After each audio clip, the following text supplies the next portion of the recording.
Hey fans, it's been a pretty busy week for NBA 2K and the NBA 2K League. They just recently dropped the logo. They also showed the artwork, the design work of the logo, and the names of 11 of the 17 teams. They also dropped information on how to qualify, and those in the process you got to go through before getting to team tryouts and the draft. So we're gonna go over all of that in this video. I'm gonna try to keep the video as short as possible, but it's a lot of information to cover. So let's get started. All right, so first we started off with the reveal of the NBA 2K League logo. I thought it was a great logo. It kind of blends the NBA with the NBA 2K franchise, and I thought it looked really good. Wasn't too much, wasn't overdone. It looks like it wasn't really like it was something that they thought too hard about. They thought just enough about it, put the right amount of flair into it.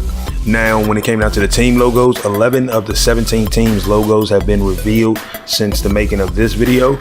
Now, I thought those logos were fire. Not only did the logos get revealed, but the name of the teams got revealed as well. And each logo and each team name pays homage to the team itself, the team that it represents, and things like that. So we got the Pacers Gaming, Pistons Gaming Team, or Pistons GT as it says on the logo. You got Cavs Legion GC. Now, I'm still trying to figure out what the GC stands for. I kept thinking that it either stands for gaming community or gaming club, because Cavs got to be a little bit different, got to step outside, and I thought that was pretty cool. I thought that name was nice. Then you got Mavs Gaming, Kings Guard Gaming, Wizards District Gaming, Magic Gaming, Heat Check Gaming, Jazz Gaming, Celtic Crossover Gaming, Celtics Crossover Gaming. That's what it says on the logo. It's just called Celtics Gaming, but Celtics Crossover Gaming is what the logo shows. And then the logo for the Blazers says Blazer 5 Gaming. Because of the play on word and the use of a 5 instead of an S, it's supposed to be Blazers Gaming, but Blazer 5. So I thought that was pretty cool. I thought that was really good, a good clean way to do it. We still waiting for the reveal of the Raptors, the 76ers, the Bucks, the Grizzlies, the Golden State Warriors, and I believe the Knicks. We're still waiting on the reveal of those logos, but so far the logos look good. They don't disappoint, and it kind of gets you a little bit more pumped up toward. I know some people aren't really caring too much about the 2K League because they look at it as a way that 2K is going to hurt the game franchise itself. And I mean, like I said, I can go over 1,001 things that they can do to hurt the league itself, hurt the game itself, hurt the community, the NBA 2K community, by focusing heavily on the league and not focusing as much on the game itself. I mean, over the past couple of weeks, we haven't really heard too much about 2K and updates to the game. So it's still a lot that makes you kind of worried, but I'm hoping that in the interim it's just because they're trying to get prepared to make this league work. But hopefully at one point they're able to take a step back and just kind of utilize the league to benefit the game. Now, we'll go over all that at the end of the video, but right now we're going to talk about the when and how and all the other stuff that comes along. All right, so now when and how it's going to work is the season's supposed to tip off in May and run through August, which means that it's basically going to occur during the off season of the NBA. The qualifier is going to start in January. We're going to talk about the qualifier in just a moment. The tryouts will be in February, which means that in February, that's when the teams are going to start bringing in the players to try out and run with each other and see, how well they work on the sticks in the game and things like that. And then the draft is supposed to be in March. Now, that's going by that time these teams will have figured out who they want to try to get, and there's a couple of things I kind of want to go over. And through each question, there were a couple of questions that were asked. One of the questions was, will the games be broadcast? The answer was the games will be broadcast. Right now they're discussing the media rights and trying to figure out where they're gonna broadcast the games at. So I was looking at it. I don't know whether they mean that the games will be broadcast live or whether they'll be broadcast on a delay to kind of be able to cover up for errors that might occur. So hopefully we got a polished build of the game that they use to run to minimize the errors that could occur. We're going to go over errors that can occur later on. But another question that was asked was, how much will players make? Now, they said that all players will be paid a guaranteed competitive salary, including benefits and housing. And I thought that the benefits part was a really good thing, especially for the younger crowd that are going to be trying out and things like that. It's a good way to kind of get you started and get you set up to a point where you can take care of yourself. Another thing they mentioned was that teams will have, the players will have access to state-of-the-art nutrition systems and nutrition coaches and things like that. So I thought that was a pretty good addition that they added to that.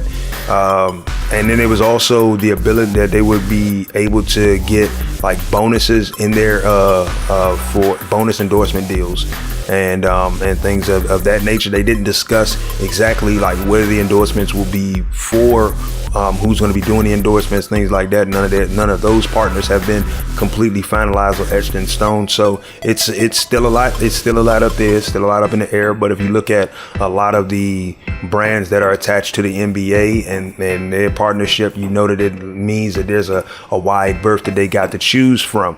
Another question that was asked was, how are the games played? Now, it said each E-League game will feature 5 unique players based on the user, competing in 5v5 games. So if you're playing for Wizards District Gaming, you won't be controlling John Wall or Bradley Beal or Gortat or Otto Porter. Instead, you'll be playing with your a specialized version of your my character, your my player, that is going to be ranked of overall of about a 90. So I'm guessing that it could be 89 or it could be just a low 90. I don't know whether that means that over the course of the season, just like in the NBA, the way 2K does the NBA, as players have great performances, will you get a boost to your overall or a boost to a certain stat because of it? It would be good to see how that boils out, and just stay tuned for more information, because that's a question I've been asking. I'm trying to figure out as well. And they said where the games will be played. Now, they said for the first year, all the games are going to be played in 1 or 2 central locations. After that, they might start flying people to more locations to play games. And I would love to know how that setup's going to work. It's even in year 1, when it comes down to central location, do they mean that there'll be a location on the East Coast and a location on the West Coast? Or will they look at the teams that are competing in the league and centralize a location based on the teams itself? So, you look at Golden State, you look at Portland, you look at Orlando. You look at Golden State, you look at Sacramento, Portland, things like that. You look at those teams. Will you be creating a central meeting spot for those teams to come and meet up and play each other? And the same thing for the East Coast. So, the Wizards and the Raptors and the Knicks and the Heat, will they have their central location where they'll have to meet up and play games, and the kind of cost that might be, because some of these central locations would have to be far off from one team to another. So it'll be good to see what they plan to do about that. Now, there's still a lot of information left to find out on how this is all going to work, but I'm going to drop as much information as possible as I go. All right, so the qualifier is supposed to take place between January 1st and January 31st of 2018. Now, the way that they said it's going to go is that you would need to win 50 Pro-Am games on Xbox One or PS4 to qualify. It doesn't matter if you win more or play more. It doesn't help or hurt your standings and everything like that. I don't know. They haven't specified whether it's once you win 50 games or whether they look at the best 50 games you had, or they look at the average between a specific set of 50 games. But what it's going to most likely is, it's going to boil down to your first 50 games. I think that's going to be the best way to kind of like figure it out, because at the end of the day, you can't take a person's best 50 games and say, oh, on average, this person can do this. No, that's just what they can do at their best. But if you eliminate their worst and everything, you eliminate the stats that they was able to kind of compile on their worst games. So when it boils down to it, I believe they're going to take the first 50 games that you play and win And you got to also complete an online application by January 31st. Now you'll need to be at least 18 years of age. Now for those international players, those are y'all in Europe or Asia or China, it doesn't matter where you're from. It's open to everybody.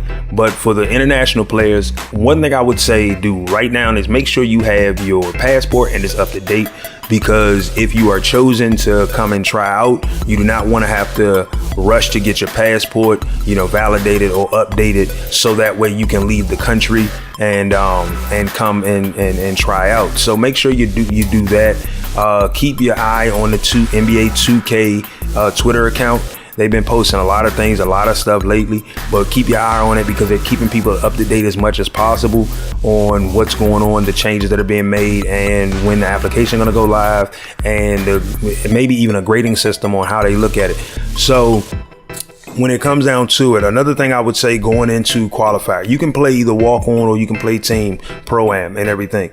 I would say play team pro-am. When it boils down to it, play team pro-am. Get you 4 people that are looking to achieve the same thing. So find you 4 people who are looking to play in the league, who are looking to be league ready, who are looking to be league competitive, because it's those 4 guys along with yourself, or men, women, children, doesn't matter.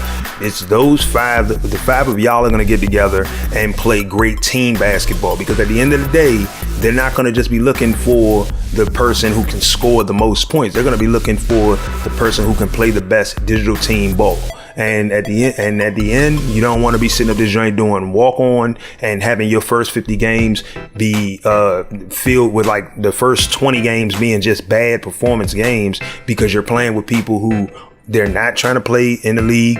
They don't care about the league at all. They just want to ball out and they want to score. That could hurt you and hurt your overall stat line that you're trying to achieve. So make sure you pick some people that are actually attempting to go for the same thing you're trying to go for, because it's going to make things a whole lot more easier for you and allow you to play the way you like to play, the way that builds your arc, the way that builds based on your archetype. So make sure you keep that in mind when you're going through qualification. All right, so now we're going to go over the issues that need to be addressed before the inaugural season. Now, there are not many issues that need to be addressed. I've always said that Team Pro-Am is the more balanced version of the game. It's the better, more competitive version of the game, and it seems to be the one thing that they're fixing better than the rest. Now, when it comes down to it, that doesn't mean that there aren't issues that need to be fixed. Now, since they'll be playing in 1 or 2 centralized locations, one of the things that we look at and say the latency issue needs to be fixed. And I'm not literally talking about the latency issue for shooting. I'm talking about the latency issues just for button response in general. So if you press a button to call an offensive play and things like that, you would want that button response to happen immediately or as close as possible to right after you press the button. So, now seeing as they'll be doing centralized locations, one thing I will say is that what that should allow them to be able to create a space where the latency issues is at a bare minimum. You have the hardware and the monitor setup that keeps the latency at a very low number to a point where it's playable by everybody, and keeps it all the way across the board. Not really many problems that can't be resolved by just adjusting. So that's the biggest issue to me that needs to be addressed going in. Like I said, because they'll be doing centralized locations, as far as people lagging out, shouldn't be that much of a problem. If you're lagging out of what should literally be a local game, that's problematic. But then again, we're all region locked in the game right now, and yet people are lagging out left and right. So it's a lot to go over. It's a lot to discuss, but hopefully that issue is number one addressed. Now, these are a couple of tweaks that I believe they need to make for Team Pro-Am. Now, first of all, is camera setups. Now, seeing as I'm looking at this from a gaming perspective and from a viewer's perspective, now for the camera setups, I won't say that every camera should be fixed per player, because not everybody plays using the same camera. Not everybody's comfortable playing using the same camera. So hopefully they allow you to choose your cameras. Now, for those who, like myself, who like to play using 2K and 2K low, hopefully they allow you to customize how your 2K or 2K low camera is, because I do not like the default settings for it. I believe the 2K low camera is too low. You need just a little bit of an angle and a little bit of height for it. I believe the 2K camera is once again too close. I believe you need to be able to pull that back a little more.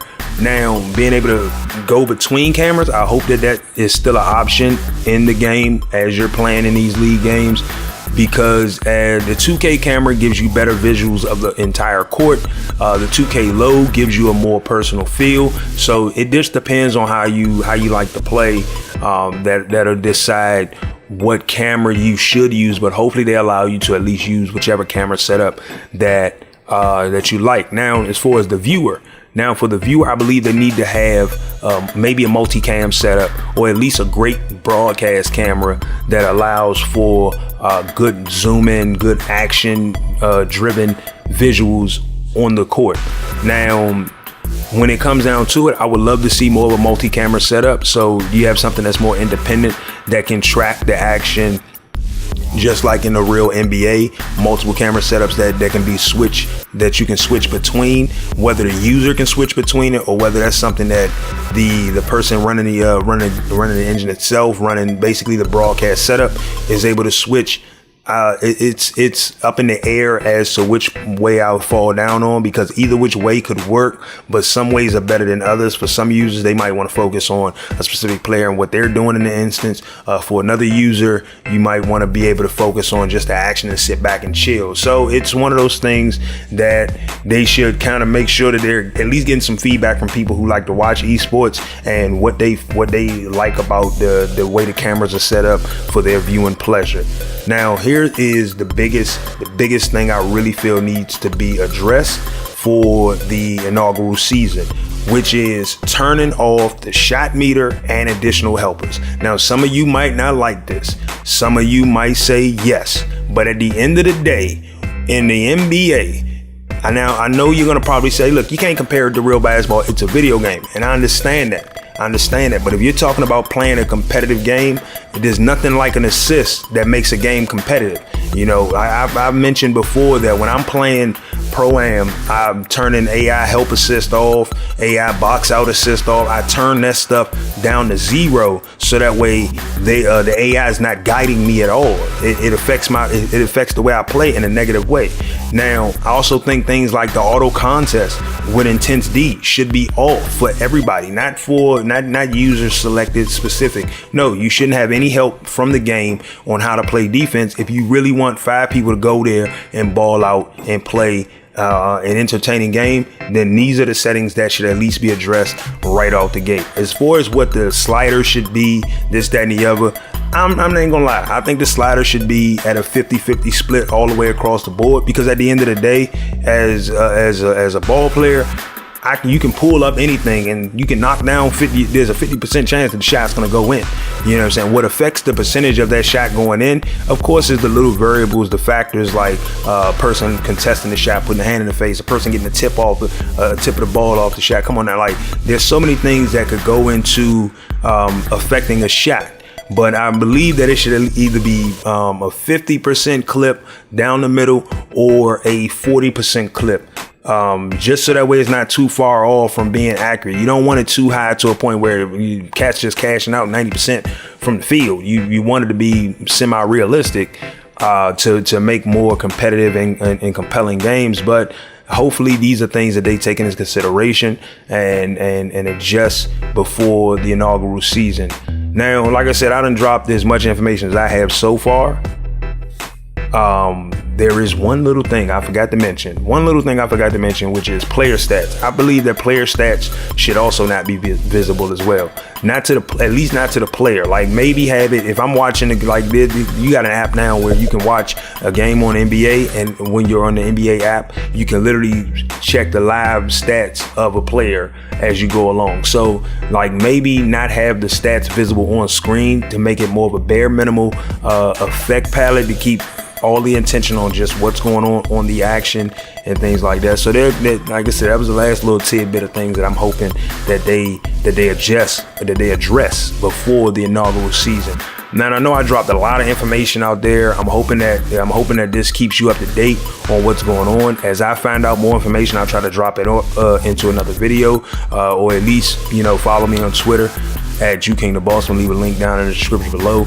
I'm following the 2K League. It's not to say that I want to be a part of it, but it's not to say that I wouldn't want to be a part of it. It's one of those things where it's like you're on the fence because you don't know how much of it does it take out of your own personal life, or how much of it does it take out of your current life. How many adjustments will you have to make for the league itself, and whether those adjustments can be accommodated properly. So it's a lot of information going on. I keep following it because I'm still interested in it. I hope you guys are looking forward to it. Yeah, like I said, there's a lot of things that can go wrong, but let's look at it and say that let's hope something goes right. Let's hope we get something positive out of it, like maybe a better 2K product. Now, I got another video I'm gonna drop on y'all because I left way too much information in this one. So I got another video I'm gonna drop on y'all, a nice little video going over how to fix 2K and where we are now. Until I drop them, man, I'll catch y'all later. And y'all enjoy y'all day. I'm out.